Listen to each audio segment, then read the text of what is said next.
جناب عثمان غنی بہت بڑے امیر تھے، بہت بڑے امیر المومنین، لاکھوں مربع میل پہ حکومت تھی۔ چند سو آدمیوں نے آ کے گھیر لیا عثمان غنی کے گھر کو، اور کربلا میں تو 3 دن پانی بند رہا ہے، حضرت عثمان غنی پہ 40 دن پانی بند رہا ہے، 40 دن۔ اور حضرت امام حسین کے خیموں کے گرد تو پہرا دینے کے لیے جناب عباس تھے۔ اور میں تاریخ کے سارے معتبر حوالے عرض کر سکتا ہوں کہ جب حضرت عثمان غنی کو خطرہ ہوا تو مولا علی شیر خدا نے امام حسن اور حسین کو تلواریں پکڑائیں اور فرمایا دروازے کے آگے کھڑے ہو جاؤ، کوئی بدبخت تمہارے خالو عثمان غنی کے دروازے تک جانے نہ پائے۔ اور اس دروازے سے پھر گیا بھی کوئی نہیں، اس لیے کہ وہاں حسنین کریمین کا پہرا تھا۔ جو گیا بے ایمان تو پیچھے سے چڑھ کر کے گیا۔ حضرت عثمان غنی لاکھوں مربع میل کا حکمران، جہاں جس کے پاس چند ووٹ ہوں وہ دندناتا پھرتا ہے، جس کے پاس 4 باڈی گارڈ ہوں اس کی بات وہ کرتا ہے تو ہوا میں۔ حضرت عثمان غنی کے پاس ہزاروں کی فوج ہے، چند 100 لوگوں نے آپ کے گھر کو گھیر لیا، شہید کرنا چاہتے ہیں۔ جناب عثمان غنی رضی اللہ تعالیٰ عنہ کے پاس حضرت علی رضی اللہ تعالیٰ عنہ، کئی اور لوگ گئے۔ کہا عثمان 3 باتیں ہیں، یا تو ہمیں اجازت دو، یا تو تم تھوڑی دیر کے لیے خلافت چھوڑ دو، حکومت چھوڑ دو، چند دنوں کے لیے کسی اور کو امیر بناؤ۔ جناب عثمان کہنے لگے مجھے تو حکومتوں سے دلچسپی نہیں، لیکن میں چھوڑ نہیں سکتا، اس لیے کہ میرے مصطفیٰ کریم علیہ السلام نے مجھے فرمایا تھا عثمان اللہ تجھے قمیض پہنائے گا، لوگ اتارنا چاہیں گے پر تم اتارنا نہ۔ فرمایا میں سمجھ گیا ہوں، اس سے مراد یہی ہے، میں نہیں چھوڑتا۔ کہا عثمان پھر اس طرح کریں، ہمیں اجازت دیں، یہ چند 100 لوگ ہیں، ہماری تلواریں چند منٹ میں فیصلہ کر دیں گی۔ جناب عثمان غنی فرمانے لگے میں نبی پاک کا شہر اپنی وجہ سے خون میں رنگ دوں، میری وجہ سے؟ نبی پاک علیہ السلام نے فرمایا تھا ایک مینڈا ہوگا، بکرا، جس کی وجہ سے میرے مدینے کی گلیوں میں خون بہے گا، میں وہ بکرا نہیں بننا چاہتا۔ فرمایا میں نہیں چاہتا میری وجہ سے خون بہے اور حضور کے مدینے میں بدامنی ہو۔ عثمان کی جان جاتی ہے تو جائے، پر نبی پاک کے مدینے میں شور نہیں ہونا چاہیے۔ اے پائے نظر ہوش میں آ، یہ کوہ نبی ہے، آنکھوں سے بھی چلنا یہاں بے ادبی ہے۔ تو کہا عثمان پھر اس طرح کرو، کچھ دنوں کے لیے مکے چلے جاؤ۔ میری بات کی سمجھ آ رہی؟ کچھ دنوں کے لیے مکے چلے جاؤ۔ تو جناب عثمان نے داڑھی پکڑ لی، کہنے لگے دیکھ رہے ہو ساری سفید ہو گئی ہے، میں نبی پاک کا شہر چھوڑ کے نہیں جانا چاہتا، میں رسول اللہ کے مدینے میں مرنا چاہتا ہوں، میں نہیں چھوڑوں گا حضور کا شہر۔ یہ انداز ہے جناب عثمان غنی۔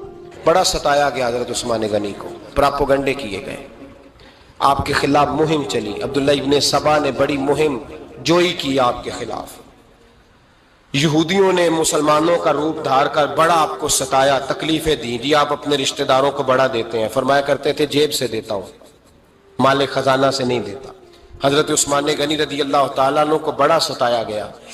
یہ وہ واحد ہستی ہے حضرت عثمان غنی جنہوں نے شہادت قبول کر لی لیکن تلوار نہیں چلنے دی، لوگوں کو ایک دوسرے کے گلے نہیں کاٹنے دی، وہ شخصیت ہے حضرت عثمان غنی کی، لیکن بڑا ستایا گیا، بڑا پراپوگنڈا۔ مجھے بتائیے اس کے بارے میں اللہ قرآن کی آیتیں نازل کر دے، اور جس کے بارے میں مصطفیٰ کریم ایک بار نہیں تین بار جنت کی بشارت عطا کر دے، کوئی بندہ ہمیں تاریخ بتائے، حوالے دے، کہانیاں سنائے، تو ہم اس کی کہانیاں دیکھیں گے یا نبی پاک کا فرمان دیکھیں گے؟ بولیں، جا کے بولیں، جا کے۔ کسی کہانی پر کبھی بھی کان، بس ایک حدیث میں نے بڑی دفعہ سنائی ہے، پھر سناتا ہوں، ترمذی میں ہے، نبی پاک جنازگاہ تک گئے جنازہ پڑھنے، یا رسول اللہ فلاں آدمی انتقال کر گیا، جنازگاہ تک تشریف لے گئے جنازہ پڑھانے، لیکن جنازگاہ تک پہنچ کر محبوب نے فرمایا اس کا جنازہ نہیں پڑھانا۔ یا رسول اللہ کیوں؟ فرمایا اس لیے کہ یہ عثمان غنی سے بغض رکھتا تھا۔ نبی پاک سید عالم صلی اللہ تعالی علیہ وآلہ وسلم نے خود اپنی زبان مبارکہ سے، ترمذی شریف میں حدیث موجود ہے کہ نبی پاک صلی اللہ علیہ وسلم احد پر گئے تو احد کانپنے لگا، تو حضور نے فرمایا احد ٹھہر جا، تیرے اوپر ایک نبی، ایک صدیق اور 2 شہید موجود ہیں۔ تو وہ 2 شہید کون تھے؟ ایک حضرت عمر فاروق، ایک حضرت عثمان غنی رضی اللہ تعالی۔ خود حضور نے فرمایا۔ حضرت عثمان غنی کی جو نانی ہے نا، یہ نبی پاک کی سگی پھوپھی ہیں۔ حضرت عثمان غنی رضی اللہ تعالیٰ عنہ کی جو نانی ہیں وہ حضور کی سگی پھوپھی ہیں۔ یہ چوتھی پانچویں نسل میں جا کے اللہ کے رسول صلی اللہ علیہ وسلم کا خاندان ہی بنتا ہے۔ اللہ کے محبوب علیہ السلام کی 4 بیٹیاں تھیں، اور چاروں کی چاروں حضرت خدیجۃ الکبریٰ رضی اللہ تعالیٰ عنہ کے بطن سے پیدا ہوئی تھی۔ 4 بیٹیاں۔ حضور صلی اللہ علیہ وسلم نے پہلے اپنی بیٹی حضرت رقیہ کا نکاح حضرت عثمان غنی رضی اللہ تعالیٰ عنہ کے ساتھ فرمایا، ان کا انتقال ہو گیا تو محبوب نے دوسری صاحبزادی جناب ام کلثوم رضی اللہ تعالیٰ عنہ کا نکاح حضرت عثمان غنی کے ساتھ فرما دیا۔ 2 شہزادیاں، 2 بیٹیاں۔ یہ جو کہا جاتا ہے نا عثمان ذوالنورین، عثمان ذوالنورین کا مطلب ہے 2 نوروں والا۔ 2 کچھ بادشاہ قسم کے لوگ ہیں، بیٹیوں کو نور مانتے ہیں، باپ کو نہیں مانتے۔ نبی پاک کی دونوں بیٹیوں کو نور مانتے ہیں، لیکن ان کے والد نبی پاک صلی اللہ علیہ وسلم کے بارے میں باتیں گول کر جاتے ہیں۔ 2 بیٹیاں نکاح میں آئیں تو کیا لقب ہوا؟ عثمان۔ اور مزے کی بات یہ ہے کہ حضرت عثمان کو ذوالنورین مولا علی شیر خدا کہا کرتے تھے۔ حضرت علی کہا کرتے تھے عثمان تو ذوالنورین ہے، 2 نوروں والا۔ بریلی کے امام فرمانے لگے تیری نسل پاک میں ہے بچہ بچہ نور کا، تو ہے نے نور تیرا سب گھرانہ نور کا۔ اور کہنے لگے نور کی سرکار سے پایا 2 شالہ نور کا، نور کی سرکار سے پایا 2 شالہ نور کا، ہو مبارک تجھ کو ذوالنورین جوڑا نور کا۔ مبارک دے رہے ہیں دوسری شادی پر، کہتے ہیں ہو مبارک تجھ کو ذوالنورین جوڑا نور کا۔ تو حضرت عثمان غنی رضی اللہ تعالیٰ عنہ 4 5ویں مسلمان ہیں۔ حضرت ابوبکر صدیق رضی اللہ تعالیٰ عنہ تاجر تھے، تاجروں سے ان کی دوستی تھی۔ حضرت عثمان غنی بھی تاجر تھے، تو جناب سیدنا ابوبکر صدیق نے انہیں تبلیغ کی تو وہ مسلمان ہو گئے۔ جب کلمہ پڑھا تو چچا نے باندھ دیا گھر کے اندر، کئی دن باندھے رکھا، کہنے لگا دین چھوڑنا پڑے گا۔ تو آپ نے فرمایا وہ تو جگہ ہی ایسی ہے جو ایک دفعہ گیا ہے دوبارہ چھوڑ سکتا ہی نہیں، ہو ہی نہیں سکتا۔ حضرت عثمان غنی سابقون الاولون میں سے ہیں، ابتدائی لوگوں میں سے۔ ان کی زندگی کے بڑے حسین واقعات ہیں، آپ جانتے ہیں۔ میں 2-3 باتیں صرف ان کی حوالے سے عرض کروں گا۔ ہر آدمی میں ہر صلاحیت ہوتی ہے، لیکن کچھ چیزوں کا غلبہ ہوتا ہے، کچھ چیزوں کا غلبہ ہوتا ہے۔ حضرت عثمان غنی میں 2-3 چیزوں کا بڑا غلبہ تھا۔ سخی تھے تو دریا سے بھی زیادہ سخاوت فرماتے تھے۔ مالاں والے سخی نہیں ہوندے تے سخیاں کل مال نہیں ہوندا، ایتھے اوتھے دوویں جہانی سخی کنگال نہیں ہوندا۔ حضرت عثمان غنی رضی اللہ تعالیٰ عنہ بہت بڑے سخی تھے، اتنے بڑے تھے کہ غنی کہہ دیا اللہ کے رسول نے۔ عثمان غنی تھے، ہر وقت ہی سخاوت، ہر وقت ہی سخاوت۔ اللہ کے رسول صلی اللہ تعالیٰ علیہ وسلم نماز پڑھ کے نکلے، جنت البقیع والی جگہ حضور کو پسند آ گئی۔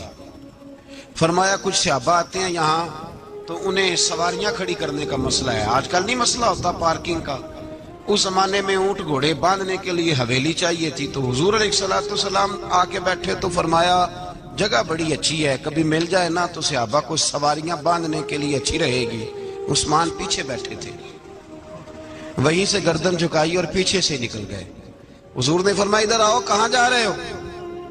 کہا یا رسول اللہ جو جگہ آپ نے کہی ہے میں دیکھنے جا رہا ہوں۔ تو حضرت عثمان غنی دیکھنے گئے، جب واپس پلٹے تو میرے کریم نے فرمایا عثمان دیکھ آئے ہو، دیکھ آئے ہو، دیکھ آئے ہو۔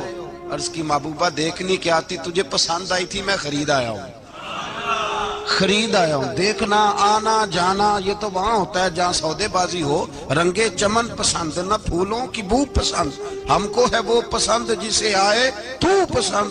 بات ختم ہو گئی، آپ کو پسند آئی تھی میں نے خرید لی۔ میرے رسول پاک صلی اللہ علیہ وسلم کے ساتھ پتہ نہیں لوگ کہاں بیٹھ کے دین پڑھتے ہیں، اختلاف ثابت کرتے ہیں۔ جو جگہ مصطفیٰ کو پسند آئی عثمان نے خریدی، اس جگہ پہ سیدہ فاطمہ الزہرا کا مزار بنا ہوا ہے۔